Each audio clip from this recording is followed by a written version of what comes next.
کرمونا فتح ہوا تو طارق کی فوج آگے بڑھی، چوراہے پر پہنچی۔ کرتبہ، ملاغہ، غرناطہ اور طلیطلہ کی راہیں اسی چوراہے سے پھوٹتی تھیں۔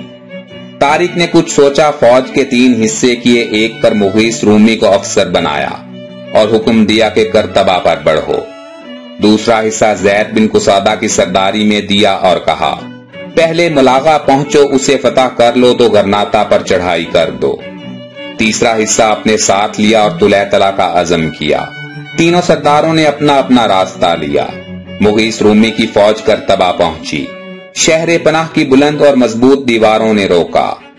مغیث رک گئے، مگر جی چاہتا تھا کہ پر لگ جائیں اور فصیل پر سے ایک ہی پرواز میں گزر جائیں۔ فصیل کیا تھی؟ شہر کے گرد حصار تھا، مضبوط، مستحکم، بلند، آسمان سے باتیں کرنے والا۔ اس پر فوج برجوں میں موجود پتھروں اور تیروں سے مسلح حملہ آوروں کا مقابلہ کرنے کے لیے تیار تھی۔ مغیث نے اتنی بڑی رکاوٹ دیکھی تو دروازے پر آئے اور اونچی آواز سے کہا امان چاہتے ہو تو دروازہ کھول دو، ہم تمہاری کسی چیز کو ہاتھ نہیں لگائیں گے، نہ تمہارے مذہبی معاملات میں دخل دیں گے، اسلام قبول کر لو گے تو ہمارے بھائی بن جاؤ گے۔ جب کوئی جواب نہ ملا تو وہ اپنے کیمپ میں واپس آئے اور شہر کو گھیر لینے کا حکم دیا۔ شہر محصور ہو گیا، فصیل دونوں لشکروں کے درمیان حد فاصل بن گئی۔ 9 دن تک محاصرہ جاری رہا۔ مجاہد بڑھتے تو فصیل انہیں روک دیتی اور اوپر سے تیروں اور پتھروں کی اتنی بوچھاڑ ہوتی کہ گویا پتھروں کا میہ برس جاتا۔ یہ صورتحال بڑی پریشان کن تھی۔ مغیث پریشان تھے کہ کیا کریں، فصیل کیسے عبور کریں، دشمن تک پہنچے تو 2 ہاتھ ہوں۔ مگر فصیل ان کے اس عزم پر مسکرا رہی تھی اور زبان حال سے بتا رہی تھی کہ تم مجھے سر نہیں کر سکو گے۔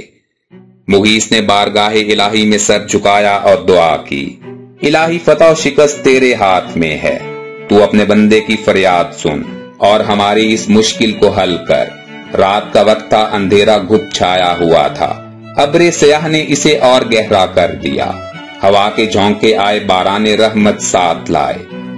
بارش تیز ہوتی گئی، موسلا دھار میہ برسنے لگا، ہوا تیز ہوئی اور جھکڑ بن گئی۔ آندھی اور بارش نے وہ سما باندھا کہ فصیل کے محافظ تک فصیل سے اترے اور محفوظ جگہوں میں جا گھسے۔ مغیث نے غنیمت جانا ایک چرواہے کو ساتھ لیا، اسے رہنما بنایا۔ فوج کے ایک دستے کو اپنے پیچھے آنے کا اشارہ کیا۔ فصیل کے پاس آئے، انجیر کے ایک درخت کو سیڑھی بنایا۔ ایک سپاہی درخت پر چڑھا اور فصیل پر کود گیا، اپنی پگڑی کو رستہ بنایا، نیچے لٹکایا۔ سپاہی باری باری فصیل پر چڑھنے لگے، مغیث بھی فصیل پر جا پہنچے۔ آندھی کے بے رحم تھپیڑوں کی مار کھاتے شہر میں اترے، دروازے کی طرف بڑھے، پہرہ دار خواب خرگوش میں پائے، ان کے سر اڑائے، دروازہ کھولا، اپنی فوج کو اندر بلایا اور شہر پر قبضہ کر لیا۔ اللہ اکبر کے نعرے گونجے، شہر میں شور مچ گیا۔ محافظ فوج بے بس ہو کر بھاگی، گورنر اپنا محل چھوڑ کر فرار ہوا، قلعہ میں گھسا اور سینٹ جارج کے گرجا میں جا چھپا۔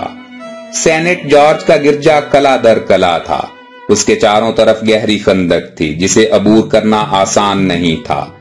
اب شہر پر مجاہدین کا قبضہ تھا اور گرجا گورنر کی پناہ گاہ تھا۔ مغیث نے شہر کا انتظام درست کیا، لوگ اپنے اپنے کام کاج میں لگ گئے تو گرجا کی طرف توجہ ہوئی۔ آمد و رفت کے راستے سختی سے بند کر دیے گئے اور چوکی بٹھا دی گئی کہ گورنر بھاگنے نہ پائے۔ آخر 3 مہینے کی ناکہ بندی نے گورنر کو مجبور کر دیا۔ گرجا پر قبضہ ہو گیا، اسے گرفتار کر لیا گیا اور محافظ سپاہیوں کو امان دی گئی۔ راہبوں، پادریوں اور راہبات کو ان کے حال پر چھوڑ دیا گیا۔ گرجا آزاد کر دیا گیا اور پادری راہب اپنے اپنے مذہب کے رسوم بجا لانے میں آزاد کر دیے گئے۔ یہ وہ چیز تھی جس کا انہیں گمان بھی نہیں تھا۔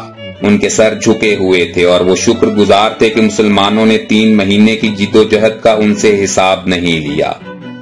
فتح خوشی لاتی ہے، عزم و ہمت کو بڑھاتی ہے اور اکثر حدود اخلاق کو پامال کر جاتی ہے، مگر مجاہدین کا یہ حال تھا کہ وہ نماز شکرانہ ادا کر رہے تھے، خدا کی تعریف کے گیت گاتے تھے اور اس فتح کو خدا کی نصرت بتاتے تھے۔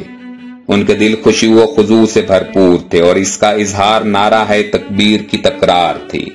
مشہور اسلامی جنگوں پر سیریز کی مزید ویڈیوز دیکھنے کے لیے ہمارے چینل ہسٹورک انفو کو سبسکرائب کر لیں۔